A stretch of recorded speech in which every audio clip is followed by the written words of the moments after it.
जय श्री राम, हर हर महादेव, जय हिंदू राष्ट्र। हिंदुत्व दर्शन आपका अपना चैनल है और उस पर आपका हार्दिक अभिनंदन है। और मैं ब्रह्मानंद झा हमेशा की तरह कुछ ज्वलंत मुद्दों को लेकर के आप सबके समक्ष प्रस्तुत हुआ हूँ। और मैं कुछ खास बातों को आप सबके समक्ष आज शेयर करना चाहता हूँ। और मेरे द्वारा ये कहा गया बारंबार कि सनातन हिंदू धर्म को लेकर के एक लंबे समय से और बहुत बड़े पैमाने पर बहुत बड़ा षड्यंत्र रचा जा रहा है। और एक लंबे वर्षों से मिलावट का दौर जारी है और इसमें मिलावट करके सनातन हिंदू धर्म के इतिहास को और हमारे धर्म ग्रंथों को दूषित करने का कार्य किया गया है। आज इसी विषय पर आप सबके समक्ष एक खास मुद्दा ताजमहल का सच को लेकर के आप सबके समक्ष प्रस्तुत हूँ। कारण यह कि ताजमहल का वास्तविक इतिहास को लेकर के मैंने पहले ही बताया था कि इसकी वास्तविकता को आप सबके समक्ष मैं प्रस्तुत करूँगा। आज इसी विषय पर ताजमहल को लेकर के एडिसन बेगले और जियाउद्दीन अहमद देसाई द्वारा लिखित पुस्तक द इल्यूमिनेटेड टॉम्ब नाम की एक पुस्तक है। इस पुस्तक का नाम है द इल्यूमिनेटेड टॉम्ब। और पुरुषोत्तम नागेश ओक द्वारा लिखित पुस्तक से यह प्रमाणित होता है कि ताजमहल वास्तव में तेजोमहालय नागनाथेश्वर मंदिर था। और प्रोफेसर मार्विन मिल्स ने भी बताया है कि ताजमहल तेजोमहालय के निर्माणकर्ता राजा जयसिंह थे। लेकिन हमारे इतिहास के पाठ्यक्रमों में इस बात का प्रचार प्रसार किया जाता है कि ताजमहल को निर्माण करने वाला शाहजहां था, जबकि एडिसन बेगले और जियाउद्दीन अहमद देसाई और पुरुषोत्तम नागेश ओक द्वारा लिखित पुस्तक इससे बिल्कुल ही अलग बात नहीं करती है, वो भी प्रमाणों के साथ। और इसके साथ प्रोफेसर मार्विन मिल्स ने भी बताया कि ताजमहल तेजोमहालय का निर्माण राजा जयसिंह ने करवाया। नंबर 2, ताजमहल के भीतरी दीवारों पर कमल फूल की आकृति पाई गई है। और कमल फूल की आकृति का संबंध सनातन हिंदू धर्म से है, न कि किसी मजहब पंथ संप्रदाय से। नंबर 3, यमुना नदी के किनारे अर्थात यमुना नदी के सामने ताजमहल के उत्तर की ओर छत के स्तर के नीचे कुल 22 कमरे हैं। और इन मकबरों में कमरों की क्या आवश्यकता है? तो यमुना नदी के सामने ताजमहल के उत्तर की ओर छत के स्तर के नीचे कुल 22 कमरे क्यों हैं? इन मकबरों में कमरों की क्या आवश्यकता है? और नंबर 4, ताजमहल में महल शब्द हिंदी है, न कि उर्दू शब्द है। और महल जो कि हिंदी शब्द है, हिंदी का संबंध सनातन हिंदू धर्म से है, न कि किसी मजहब पंथ संप्रदाय से है। 22 कमरों में से 20 कमरे क्यों बंद हैं? उसे क्यों नहीं खोला जा रहा है? और इससे इस बात का प्रमाणित होता है कि जो हमारे इतिहास के पाठ्यक्रमों में पढ़ाया जा रहा है इसमें कुछ तो गड़बड़ है, आखिर कुछ तो इसके पीछे षड्यंत्र है। नंबर 6, 20 कमरों के विपरीत लंबे गलियों के दक्षिण में सील किए गए कमरों में क्या है? किसने उस द्वार पर इमारत खड़ी की? क्यों विद्वानों और इतिहासकारों को उस कमरे में रखे वस्तुओं और अन्य सामानों की जांच या उन्हें दर्ज करने की अनुमति क्यों नहीं दी गई? अगर ताजमहल को शाहजहां ने बनवाया, अगर सच्चाई यही है, तो विद्वानों और इतिहासकारों को उस कमरे में रखे वस्तुओं और अन्य सामानों की जांच और उन्हें उसमें उसे दर्ज करने से क्यों रोका जा रहा है? इस बात से शक और भी गहराता है कि ताजमहल ना होकर के तेजोमहालय नागनाथेश्वर मंदिर है और इसके निर्माणकर्ता राजा जयसिंह हैं, जैसा कि प्रोफेसर मार्विन मिल्स ने बताया है। नंबर 7, इसके गुंबद के ऊपर त्रिशूल की आकृति है, जो कि प्रमाणित करती है कि यह वास्तव में मंदिर थी। त्रिशूल के ऊपर नारियल और कलश है। त्रिशूल, नारियल और कलश, इन तीनों का संबंध सनातन हिंदू धर्म से है, और धर्म तो सिर्फ एक ही है, सत्य सनातन हिंदू धर्म। गुंबद के आंतरिक भाग को वैदिक ज्यामितीय तरीके से बनाई गई है। ठीक इसी प्रकार अक्षरधाम मंदिर, लाल किला जैसी भवनें जगहें भी वैदिक ज्यामितीय विधि से बनाई गई है। तो वैदिक ज्यामिति का संबंध किससे है? इसका संबंध धर्म से है, ना कि कोई मजहब पंथ संप्रदाय से। वैदिक, जो कि इसका रूट वर्ड, मूल शब्द वेद है, तो वेद से हुआ वैदिक और ज्यामिति। तो इससे भी प्रमाणित होता है कि ताजमहल तेजोमहालय नागनाथेश्वर मंदिर था, जिसे कि ताजमहल एक मकबरे के रूप में प्रचार प्रसार किया जा रहा है कि शाहजहां ने इसे बनवाया था, जो कि सरासर गलत है। गुंबद के आंतरिक भाग को वैदिक ज्यामिति तरीके से बनाया जाना इस बात की ओर संकेत करता है। नंबर 9, ताजमहल के अंदर एक कुआं है, जबकि ज्ञात हो कि मजार में कुओं की क्या आवश्यकता है। मजार में कुआं की क्या जरूरत पड़ गई? और जब मजार है तो मजार में जो व्यक्ति है उसको कुआं से का क्या लेना देना। नंबर 10, ताजमहल के दीवारों पर बने हुए फूल पर ओम की आकृति के निशान हैं। ओम का संबंध किससे है? हम सभी जानते हैं कि त्रिशूल, नारियल, कलश और ओम का संबंध सनातन हिंदू धर्म से है। ताजमहल में खुले दरवाजे को 40-50 वर्ष पूर्व दीवार बनवाकर बंद कर दिया गया था। कारण यह कि इसके अंदर के शिवलिंग के प्रमाण को छुपा दिया जाए। कारण सुप्रसिद्ध इतिहासकार पुरुषोत्तम नागेश ओक ने ताजमहल इस्लामिक वास्तुकला को चुनौती दी, और इस चुनौती का सामना करने के लिए कोई सामने नहीं आ पाया। ज्ञात हो कि पहले यहाँ लकड़ी की दीवार बनी हुई थी, और यदि पहले लकड़ी की दीवार बनी हुई थी तो फिर यहाँ दीवार क्यों बनवाया गया? कुछ तो गड़बड़ है कि अर्थात पर लकड़ी की दीवार थी तो यहाँ पर बाद में दीवार क्यों बनवाया गया?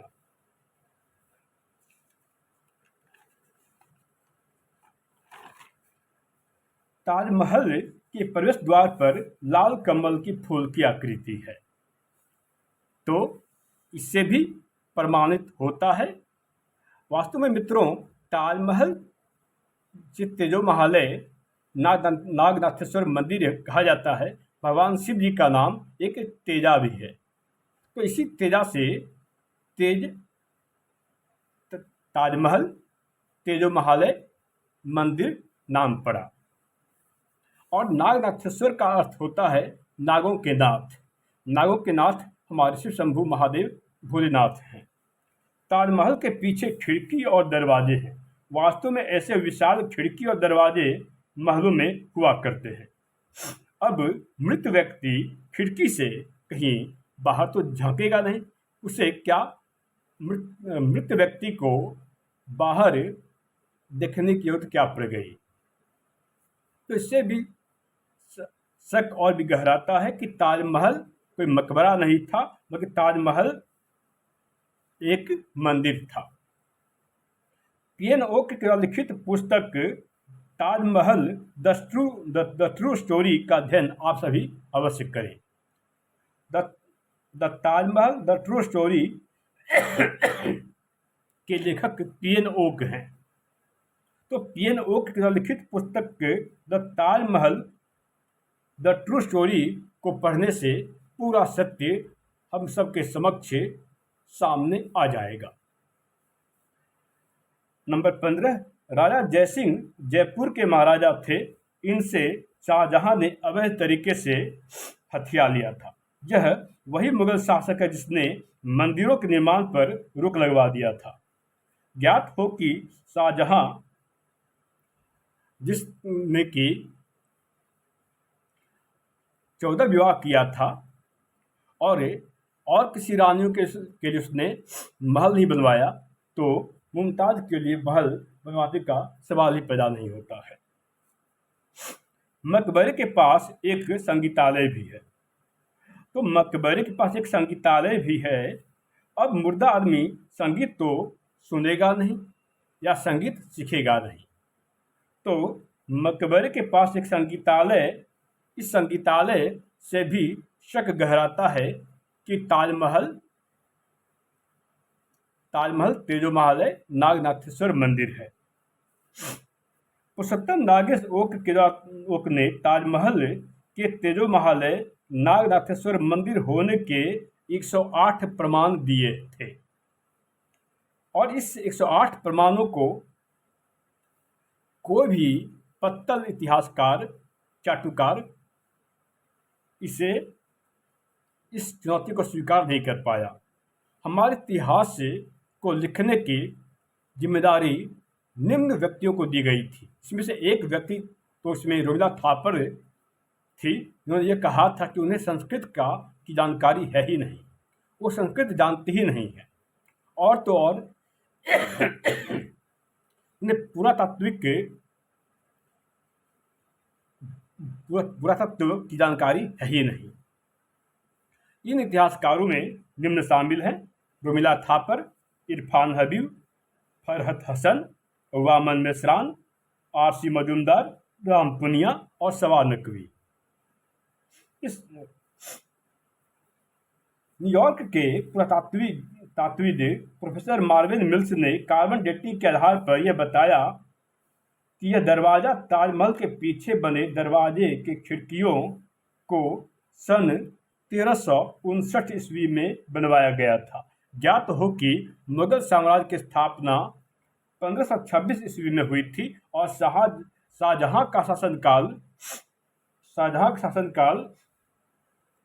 1627 ईस्वी से लेकर 1658 ईस्वी तक रहा। 1627 से 1658 ईस्वी तक, जबकि ताजमहल के पीछे बंद दरवाजे व खिड़कियों की कार्बन डेटिंग के आधार पर यह पता किया गया तो यह सन 1359 यानी 1359 ईस्वी के बने हुए हैं। द ट्रेवल्स ऑफ पीटर मुंडी इन यूरोप एंड एशिया 1608 से 1667 में भी इन्होंने मुगल बादशाह से पहले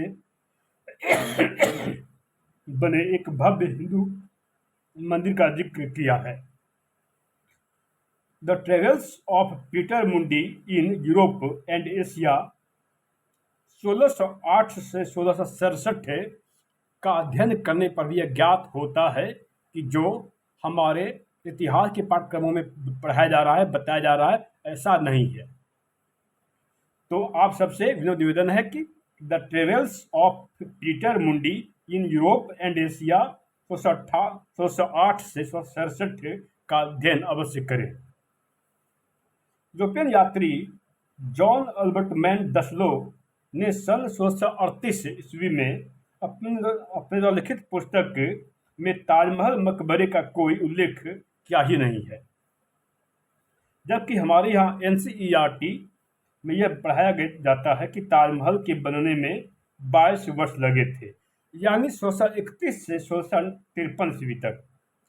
तो 1631 से 1653 ईस्वी तक बनने में लगे थे, जबकि 1638 ईस्वी में ताजमहल का कहीं कोई जिक्र ही नहीं किया गया है।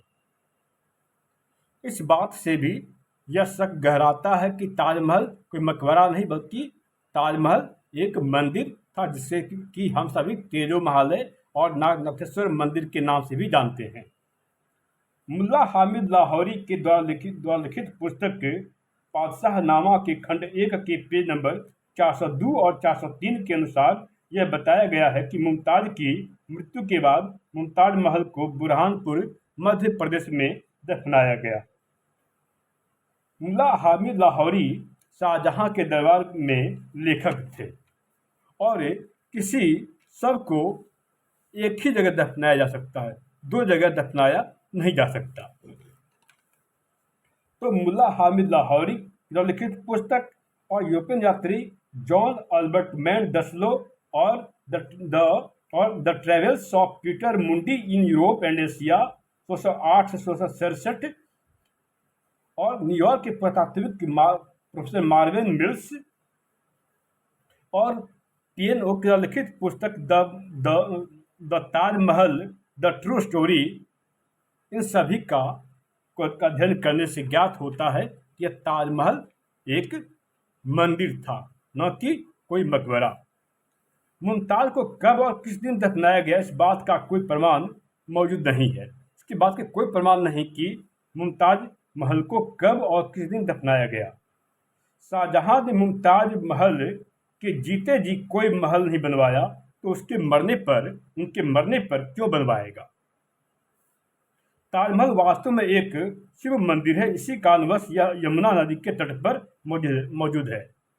और हम सभी जानते हैं कि सनातन हिंदू धर्म में परंपरा है कि कोई भी मंदिर किसी भी नदी के किनारे ही बनाई जाती है। आपने गौर किया होगा कि कोई भी मंदिर जो है किसी भी नदी के किनारे ही बनी हुई है। तो ताजमहल वास्तव में एक शिव मंदिर है, इसी कारणवश यह यमुना नदी के तट पर है। और सनातन हिंदू धर्म की परंपरा अनुसार कोई भी मंदिर नदी के तट पर बनाई जाती है। ताजमहल के शिखर पर कलश और त्रिशूल भगवान भोलेनाथ शंभुनाथ का प्रतीक है। ताजमहल के शिखर पर कलश और त्रिशूल भगवान भोलेनाथ शिव शंभुनाथ का प्रतीक है। ताजमहल में अतिथि गृह और पहरेदारों के लिए कक्ष भी बनाया गया है और पशुशाला भी बनवाया गया है। अब तक ताजमहल के तेजोमहालय नागनाथेश्वर मंदिर होने के 700 से ज्यादा प्रमाण मिल चुके हैं। तो ताजमहल वास्तव में एक शिव मंदिर है, इसी कारणवश यह यमुना नदी के तट पर बनाया गया है। और सनातन हिंदू धर्म के परंपरा अनुसार कोई भी मंदिर नदी के किनारे तट पर बनाई जाती है, इस बात की संकेत करता है कि यह एक मंदिर था, न कि मकबरा। ताजमहल में एक समान 4 प्रवेश द्वार है, जो कि सनातन हिंदू धर्मानुसार हिंदू भवन निर्माण का प्रतीक है। और नाग नागिन और पेड़ों की चित्र बनी हुई है, जिसका अन्योन्याश्रय संबंध सनातन हिंदू धर्म से है। तो नाग नागिन और पेड़ों के चित्र का अन्योन्याश्रय संबंध सनातन हिंदू धर्म से है, इस बात के भी साफ साफ संकेत करते हैं कि यह एक मंदिर था। ताजमहल के हर कोने पर गणेश भगवान की मूर्ति बनी हुई है। ताजमहल में लगभग 500 से ज़्यादा रिहायशी कमरे हैं और कई गुप्त दरवाजे और तहखाने हैं। अब एक मुर्दे सब को 500 से ज़्यादा रिहायशी कमरे और कई गुप्त दरवाजे की क्या जरूरत पड़ गई। उस सब मुर्दे से मिलने मुलाकात करने कौन आएगा, कौन उनसे बातचीत करने जाएगा। अतः इस बात का से साफ प्रमाणित होता है कि ताजमहल को लेकर जैसी भ्रांतियां फैलाई गई है, वास्तव में ऐसा है नहीं, बल्कि ताजमहल तेजोमहालय नागनाथेश्वर मंदिर है।